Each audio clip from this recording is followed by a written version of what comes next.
Hello, good morning students. कैसे हैं?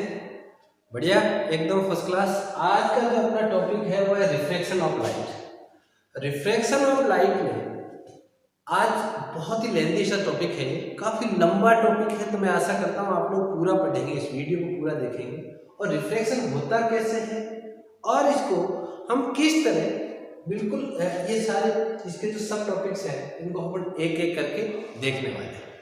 बच्चों, इसमें हमें एक चीज और का ध्यान रखना है कि हमें ये वीडियो पूरा एक साथ देखना है ताकि अपने जो कंसेप्ट दिमाग में बिल्डअप होंगे वो एकदम बढ़िया से हो और उसमें सारी चीज़ें क्लियर होती जाए स्टेप बाय स्टेप। अगर हम इसको अलग अलग देखेंगे कि आज 10 मिनट देख लिया, कल 5 मिनट देख, तो इससे आपको बहुत बड़ी समस्या पैदा हो जाएगी और चीज़ें ओवरलैपिंग करेगी।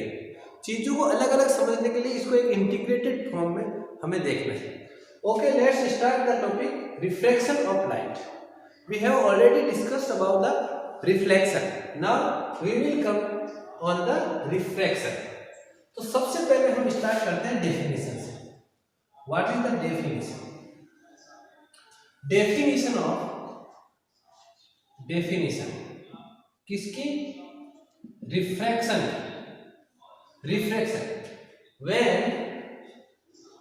when a ray of light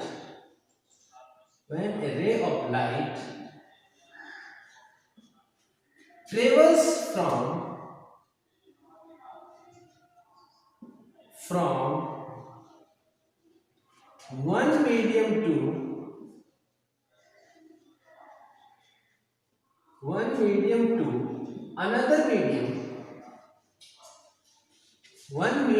another medium, what will happen? It will bend.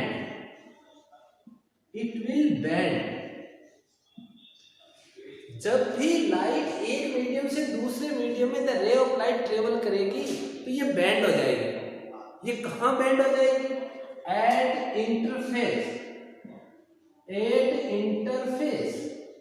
Interface में बैंड हो जाएगी। अभी हम पढ़ेंगे इंटरफेस क्या होता है, राइट, कि रिफ्लेक्शन क्या है। दिस फिनोमिना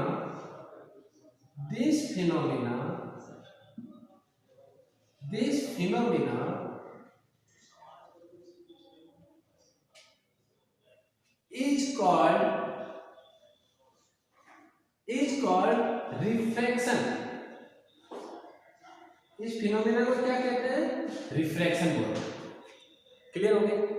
समझ में आ गई ना बात कि लाइट जब एक मीडियम से दूसरे मीडियम में जाएगी तो बैंड हो जाएगी, मुड़ जाएगी, और उस मुड़ने का जो बैंडिंग का जो काम है, इस फिनोमिना को हम क्या कहेंगे? रिफ्रैक्शन बोलेंगे। क्या बोलेंगे? रिफ्रैक्शन। अब इसको समझते हैं। तो इसमें कुछ टर्म आई है, एक तो बेंडिंग ऑफ लाइट आई है, एक one medium to another medium आया है, और आगे एक आई है इंटरफेस। तो जैसे मान लीजिए कि ये यहाँ पर इस तरह का कोई मीडियम है, मान लीजिए वाटर है, मान लीजिए यहाँ पर वाटर है और यहाँ पर एयर है। अगर एक लाइट की रे इस तरह यहाँ पर इंसिडेंट होती है, a ray of light incident on the water from at this point, it will bend. ये ऐसे जानी चाहिए कि नहीं जानी चाहिए? ऐसे जानी चाहिए, बट ये ऐसे नहीं जाकर ऐसे जाएगी। समझ में आया? इस मीडियम वन से, ये मीडियम वन है एयर वाला, इस मीडियम वन से जैसे इसका मीडियम चेंज होगा, जैसे ही मीडियम चेंज होगा ये बैंड हो जाएगी, ऐसे मुड़ जाएगी। और जिस मुड़ने की जो घटना है, this is called refraction.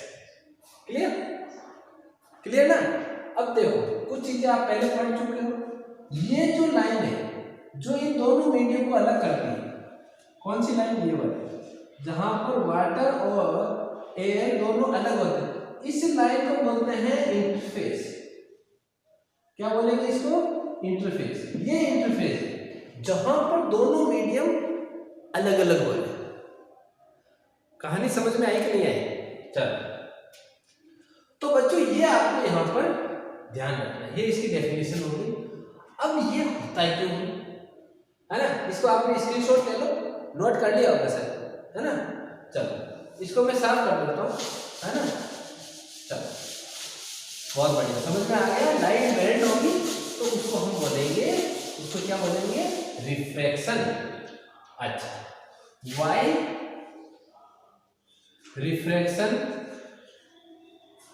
Why refraction happens, why refraction happens. ऐसा क्यों होता है कि रिफ्रैक्शन हो, नहीं हो तो क्या दिक्कत है ना, सीधी सीधी चली जाए, क्या प्रॉब्लम है इसका, ये क्यों होता है। Refraction, refraction happens due to change in velocity। Velocity जो होती है लाइट की, कितनी होती है, 3 × 10⁸ मीटर पर सेकेंड।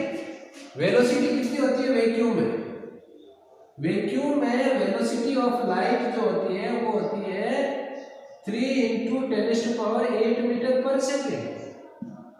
बट जैसे ही ये ऑप्टिकली डेंसर मीडियम में जाती है, ऑप्टिकली डेंसर, ध्यान रहे मास डेंसिटी वाला नहीं, जब ये ऑप्टिकली डेंसर मीडियम में जाएगी तो इसकी वेलोसिटी थोड़ी सी कम हो जाएगी, और जैसे ही वेलोसिटी कम हो जाएगी ये मुड़ जाएगी।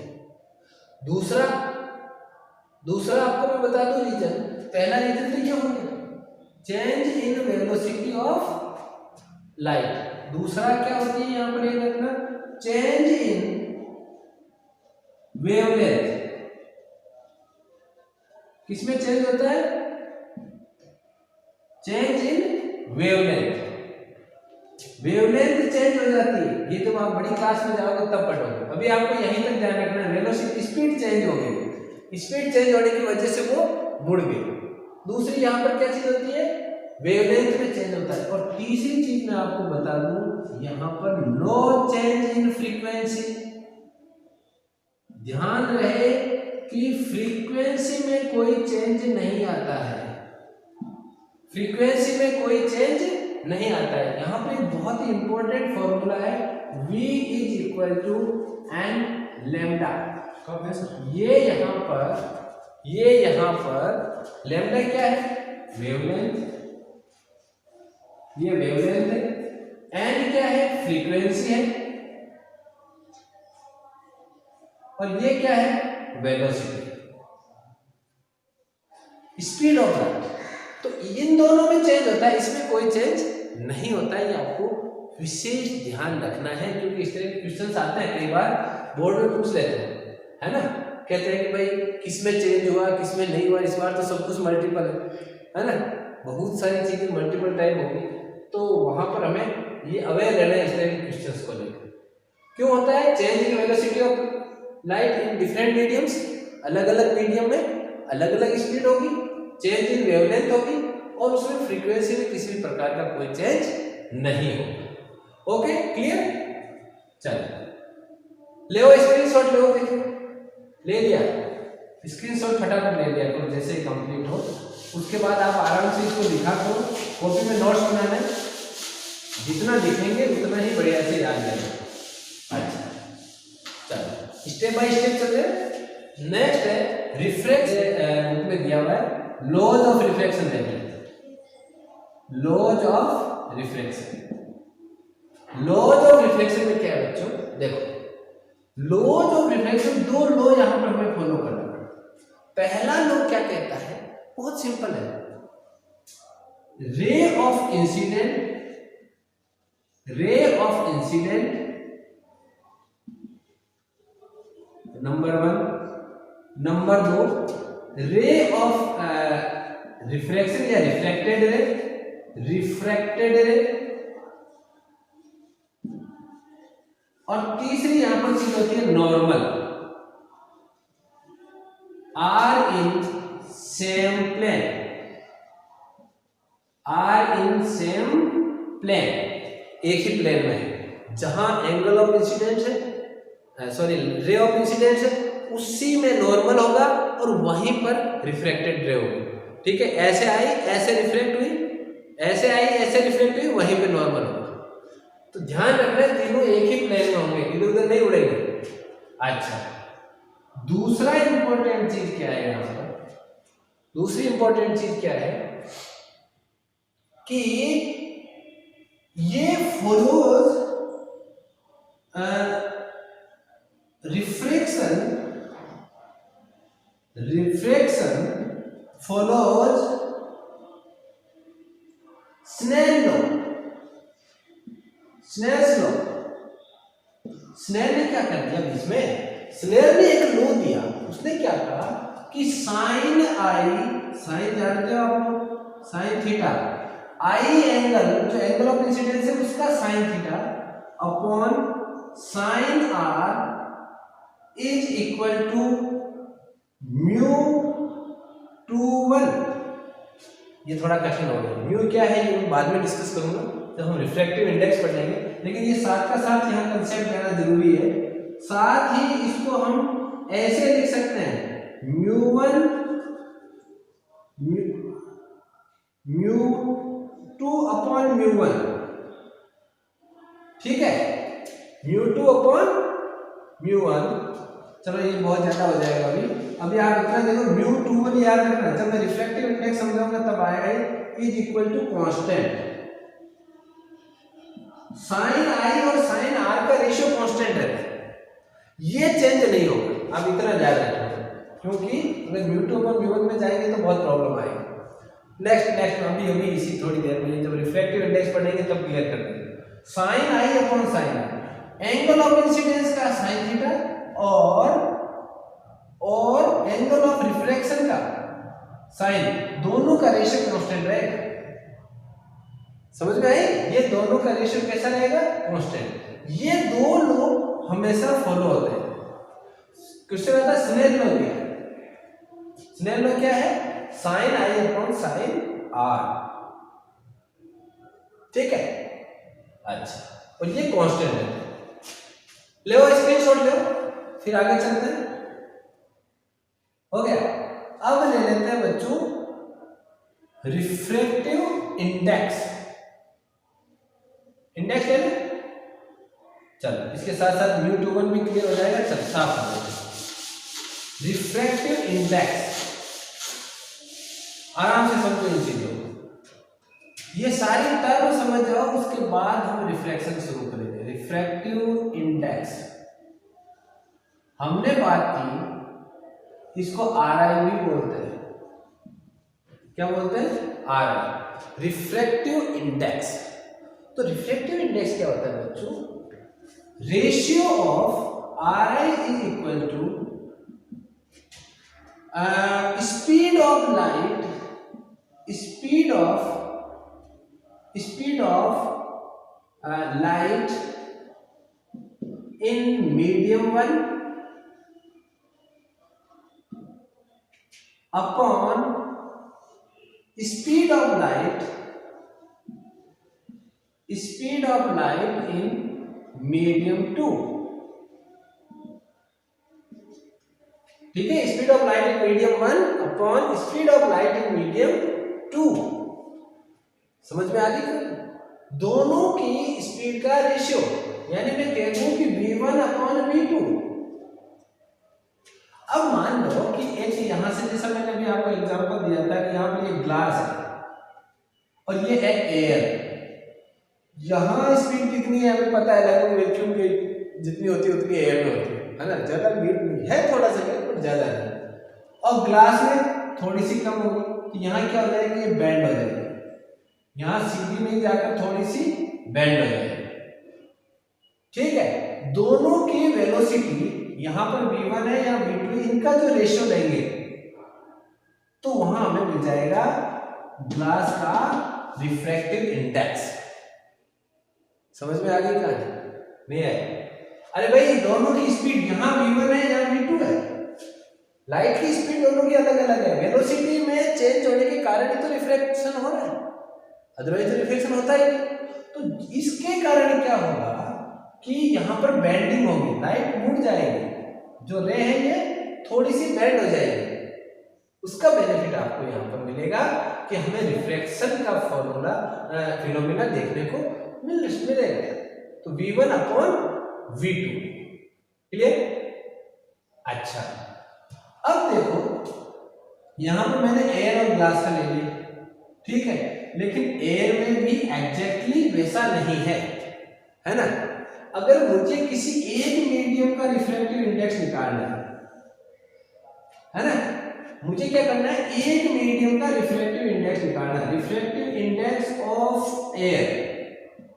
तो इसका फॉर्मूला क्या होगा, म्यू एयर, एयर का मुझे निकालना है, तो मैं क्या लगाऊंगा, यही लगाऊंगा, स्पीड ऑफ लाइट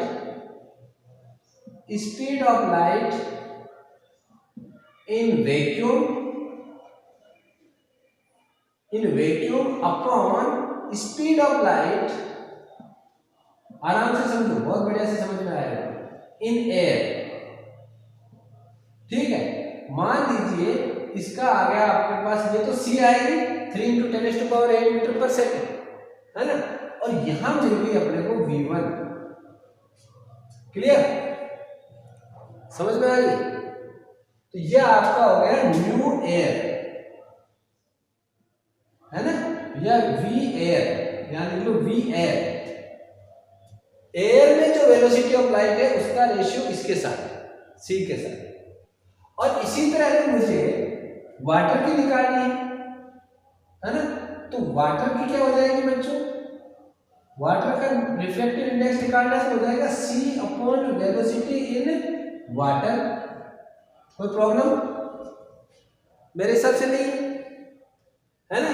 दोनों का अगर अपने को कंपैरिजन करना है, एयर से यहाँ पर ग्लास में आई, एयर से मैं ले लेता हूँ इसको वाटर, जब हम वाटर की बात कर रहे हैं, एयर से वाटर में आई, एयर से वाटर में आई, और मुझे कहा जाए कि यहाँ रिफ्रैक्टिव इंडेक्स कितना है, कितना रिफ्लेक्शन होगा, कितनी बेंड होगी, तो मैं क्या करूंगा, इन दोनों का रेशियो ले लूंगा। क्या लेऊंगा, म्यू वाटर अपॉन,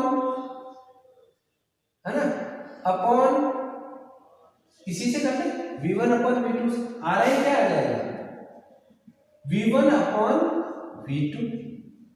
इसके v1 कितना है, v एयर, v1 एयर है ना, पहले बाद में वाटर, तो v1 हो गया v एयर, और v2 क्या हो गया बच्चों, v वाटर। वैल्यू रख दो, बढ़िया से। v एयर की वैल्यू क्या होगी बच्चों, v एयर की क्या होगी, ये यहां चला जाएगा, ये यहां चला जाएगा, तो c अपॉन म्यू एयर लिखने के बजाय मैं म्यू ए लिख देता हूं छोटा, और v वाटर क्या हो जाएगा, c अपॉन म्यू w, इसको रख दो ये आ जाएगा c upon mu A upon c upon mu w। c से c मर गया, कैंसिल आउट हो गया, और यहां पर मुझे क्या मिलेगा, आ रहा है mu water upon mu air. कहने का मतलब है, अब मैं इसको समराइज कर देता हूं बढ़िया से, जैसे याद ले जाए, μ21 पहले से दूसरे मीडियम में जा रहे हैं, तो दूसरे मीडियम का इसके कंपैरिजन में म्यू कितना होगा, रिफ्रैक्टिव इंडेक्स क्या होगा, that will be equal to v2 μ2 upon μ1, mu water upon mu air, μ2 upon mu. अब इसको याद रख लो आप, और ये किसके इक्वल होगा, ये साइन आई अपॉन साइन आर। अभी हमने लॉज ऑफ रिफ्लेक्शन में पढ़ा था, ठीक है ना, ये μ21 किसके इक्वल होगा, साइन आई अपॉन साइन आर। तो यहाँ अगर इस तरह का कोई न्यूमेरिकल बाई चांस आ जाता है, तो हमें पता होना चाहिए μ21 में उल्टा है, v1 अपॉन v2 होगा, बट μ2 अपॉन μ1 होगा, है ना, v1 अपॉन v2 होगा, बट इसका जो अगर हम रिफ्लेक्टिव इंडेक्स में लिखेंगे तो μ21 is equal to μ2 upon μ1। Formula आ गया, ठीक है, बढ़िया से स्क्रीनशॉट लो, बढ़िया से, हो गया, चलो साफ कर दो, चलो। तो ये रिफ्रैक्टिव इंडेक्स का कंसेप्ट यहाँ पर अपना क्लियर हो जाना चाहिए। फिर भी आपको कहीं प्रॉब्लम आती है, you should comment in the comment box and get your solution. It is must, concept should be clear, right on time. अच्छा, ये लो जी, ये हमने लॉज ऑफ रिफ्रैक्शन डिस्कस कर लिया, रिफ्रैक्टिव इंडेक्स डिस्कस कर लिया। अब मेरे हिसाब से अपने को ग्लास स्लेब पर आ जाना चाहिए, जो हमने बीच में छोड़ दिया था। Glass slab refraction, glass slab refraction. चलो लो जी, मैंने यहाँ पर क्या एक बढ़िया सी ग्लास स्लेब ले ली जो रेक्टेंगुलर शेप में है, ठीक है। थोड़ी बड़ी बना लेते हैं, दिखेगी बढ़िया से आपको, है ना। ये लो जी, रेक्टेंगुलर शेप में ये आपकी ग्लास स्लेब बनी होगी, ठीक है। ये इंटरफेस हो गया, ये भी इंटरफेस हो गया। अब क्या होगा, लॉज ऑफ रिफ्लेक्शन में दो चीजें आप क्लियर कर लो, ठीक है। रिफ्लेक्शन का पहला डायग्राम हम ले रहे हैं, ठीक है ना। तो चीजें क्लियर होनी जरूरी है दिमाग में। जब लाइट एंटर करेगी rare medium to denser medium,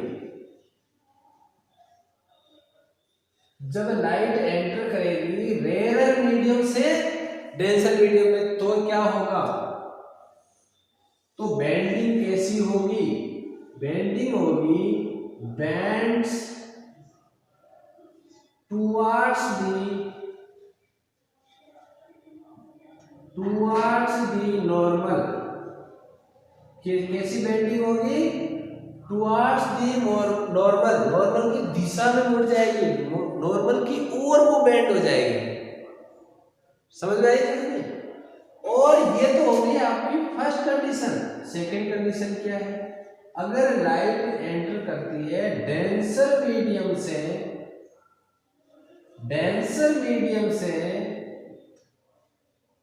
किसमें, डेंसर मीडियम से रेयर मीडियम में अगर एंटर करती है, तो क्या होगा बच्चों, रेयर मीडियम में जैसे ही एंटर करेगी बेंडिंग तो होगी, पर बेंडिंग होगी कैसी, बेंडिंग कैसी होगी, बेंड्स अवे फ्रॉम नॉर्मल,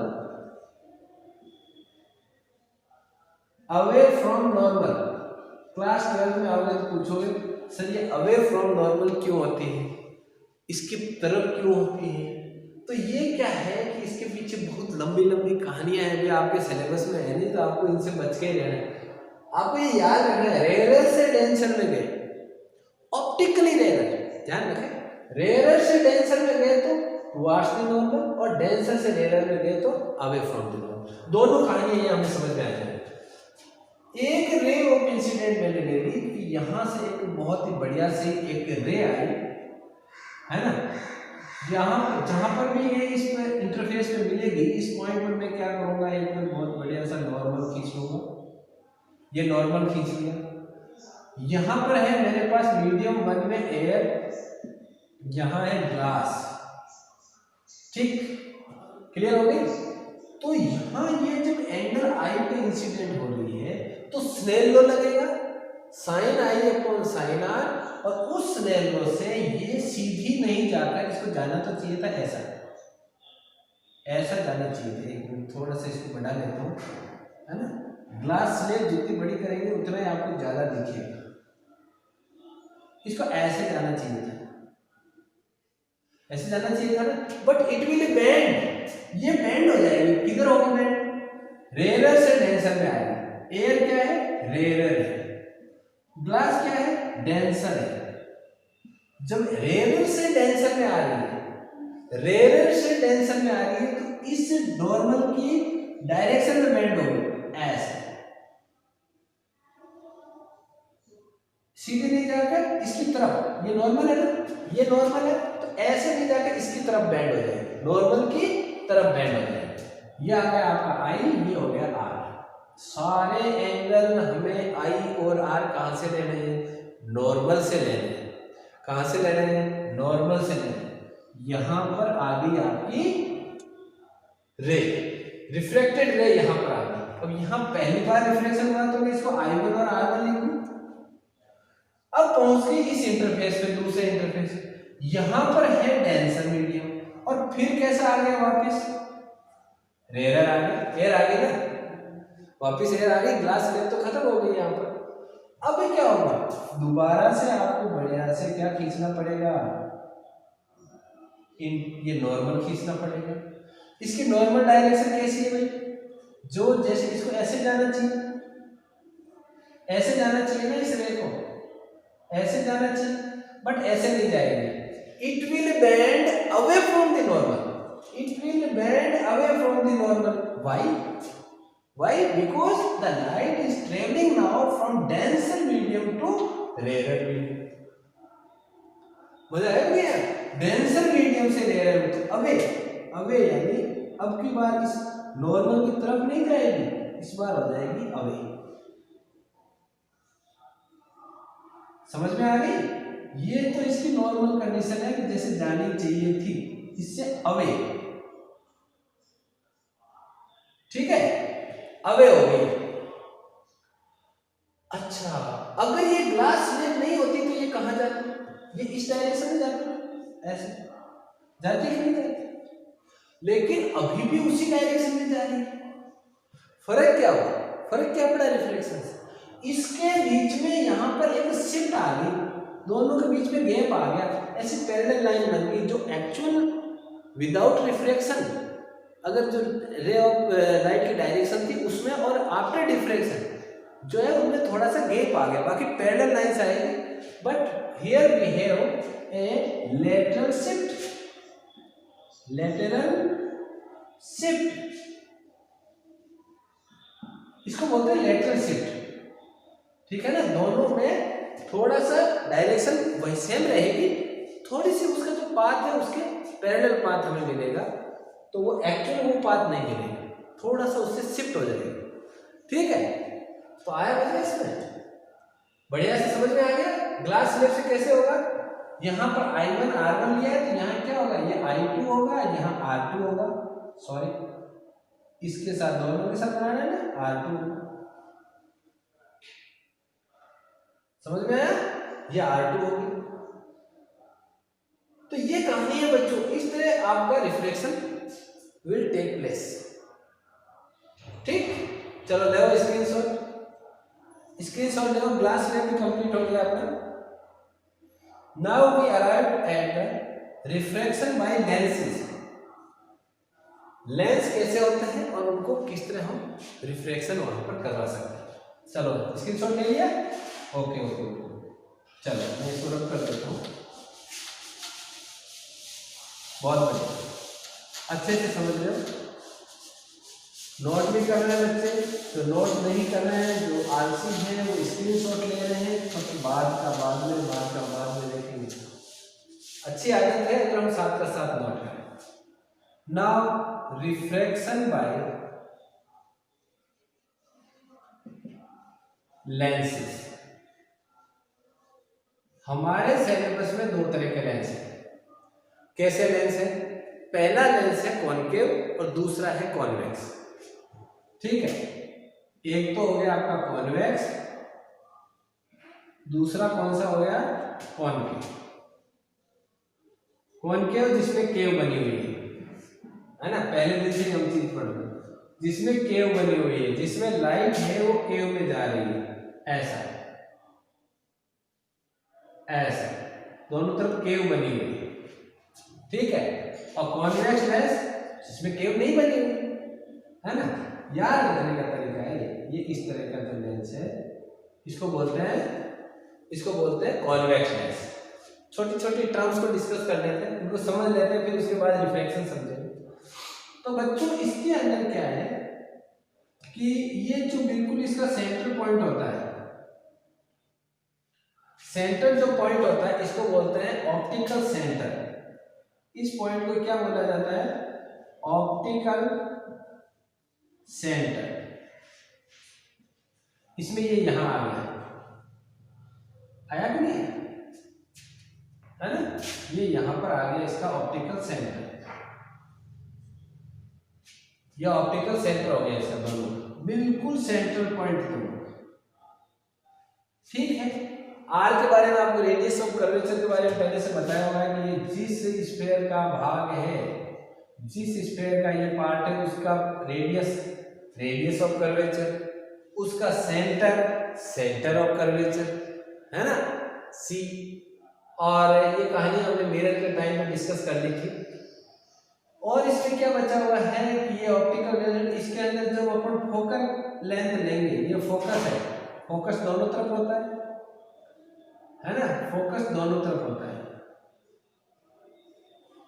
ये इसका फोकस यहाँ आ जाएगा है ना, इसको बोलेंगे F1, ये F2, ठीक है, समझ में आई कहानी। इसका आ जाएगा इस साइड में, ऐसे ही इधर से लेंगे तो इसका एक इधर आएगा F1, एक इस साइड में आएगा F2, ठीक है। ये फोकस हो गया दोनों तरफ। There are two foci, how many foci are there, 2। इसको बोलते हैं फोसाई, प्लूरल ऑफ फोकस। जब एक से ज्यादा फोकस हो तो उसको बोलते हैं फोसाई, ठीक है। तो यहां पर there are two foci for a particular lens. In convex lens we have two focus, F1, F2, and in concave lens we also have two foci, दो फोसाई होते हैं वहां पर, एक साइड में होता है, दूसरा दूसरी साइड में होता है। मिलाएंगे प्रिंसिपल एक्सिस मिलेंगे, ये सब डिस्कस कर चुके हैं, ठीक है। इसमें पोल नहीं होता है, पोल को यहाँ पर क्या बोलेंगे, ऑप्टिकल सेंटर, क्लियर। अच्छा, अब एक लेंस ले लेते हैं, पहले कॉन्वेक्स वाला, इसको डिस्कस करते हैं। चलो ठीक है, देखो बच्चों, अगर मैं यहाँ पर केवल कॉन्वेक्स लेंस लेके ले, ये मैंने ले लिया कॉन्वेक्स लेंस, ठीक है। और यहां मैंने ले लिया बच्चों, ये इसकी एक्सिस ले, ये इसकी एक्सिस है। अब रिफ्रैक्शन होगा कैसे इस लेंस से, ये बढ़िया से समझो आप। ये आपका ऑप्टिकल सेंटर हो गया, कोई प्रॉब्लम नहीं होना चाहिए। ऑब्जेक्ट इस साइड में लेंगे, ये सब कहानी आप मिरर के टाइम पढ़ चुके हैं। अब देखो, ये ऑब्जेक्ट है, यहां से ये रे आपकी इंसिडेंट हुई। आज का वीडियो थोड़ा सा लंबा बनेगा, क्यों बनेगा, क्योंकि हमें ये पूरा कंप्लीट करना है। आज अगर हम इसको कंप्लीट कर लेते हैं तो न्यूमेरिकल्स के लिए अपने को बढ़िया से टाइम मिल जाए, है ना, तो काफी प्रॉब्लम सॉर्ट आउट हो जाएगी। जो बच्चे इस वीडियो में पूरी तरह टिके रहेंगे उनको रिफ्लेक्शन में कोई दिक्कत नहीं आएगी।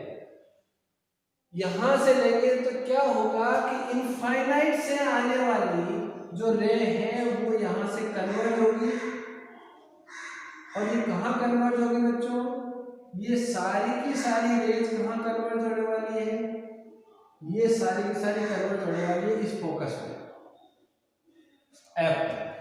रूल्स लगभग सारे वही सेम है ना, जो हमने उसमें पढ़े थे। सारी की सारी कहां पर कन्वर्ट होगी, फोकस। इस कॉन्वेक्स लेंस को कन्वर्जिंग लेंस भी कहते हैं। कैसा लेंस बोलते हैं इसको, कन्वर्जिंग लेंस। ऐसा क्यों कन्वर्जिंग लेंस, क्यों, क्योंकि ये रेज को कन्वर्ज करता है, एक जगह इकट्ठा कर देता है, ठीक है, ये एक जगह इकट्ठा कर देता है। तो ये क्या करता है, यहां पर कन्वर्जिंग लेंस है, इसको हम कहेंगे कन्वर्जिंग लेंस, ठीक। तो इस तरह का रिफ्रैक्शन यहां हम ऑब्जर्व करते हैं। अगर कोई रे ऑफ इंसिडेंट इस ऑप्टिकल सेंटर से आके निकलती है, चाहे इस तरह निकले, चाहे ऐसे ऑब्लिकली आ जाए, तो वो थ्रू पास आउट हो जाती है, उसमें किसी भी प्रकार का रिफ्लेक्शन नहीं होता, क्योंकि ऑप्टिकल सेंटर से होते हैं। चलो उसको हम थोड़ा सा रुक के डिस्कस करेंगे। ये आपको पता चल गया कि कॉन्वेक्स को कन्वर्जिंग क्यों कहते हैं, because it converge all the ray of lights coming from the infinity on it's focus, ठीक है। अच्छा, कॉन्केव लेंस में कैसा है, कॉन्केव लेंस में बच्चों क्या होने वाला है, जैसे मान लीजिए ये यहाँ से लिया मैंने, ये कॉन्केव लेंस का मैंने डायग्राम बना लिया, ये आपका प्रिंसिपल एक्सिस है, ये इसका O आ गया। अगर इसके पैरेलल कोई रे आती है तो ये इसको डाइवर्ज कर देगा उल्टी साइड में, प्रिंसिपल एक्सिस की तरफ नहीं लाएगा, ऊपर की तरफ ले जाएगा। यहां पर जो इसके पैरेलल आएगी, it will diverge it in the either side. लेकिन वो डाइवर्ज ऐसे करेंगे कि यहां अगर कोई भी ऑब्जर्वर खड़ा है तो उसको क्या लगेगा कि ये शब्द कहां से आ रही है, ये शब्द इसके फोकस से आ रही है। तो इसके अंदर क्या हुआ, एक्चुअली ये इसको यहां पर कन्वर्ज करेगा और यहां पर ऐसा लगेगा appear to be कन्वर्ज। वास्तव में यहां पर एक कन्वर्ज होगी नहीं, यहां से आएगी नहीं, आएगी तो यहां से, लेकिन यहां जो अगर उसको लगेगा कि एक ही पॉइंट से आ रहा है, सोर्स यही है, सोर्स यही है, ठीक है। इस कंसेप्ट को हम बोलते हैं डाइवर्ज। इसको क्या बोलते हैं, डाइवर्ज। ये फैला देता है और इसीलिए हम कहते हैं कि ये कैसा लेंस है, ये डाइवर्जिंग लेंस है।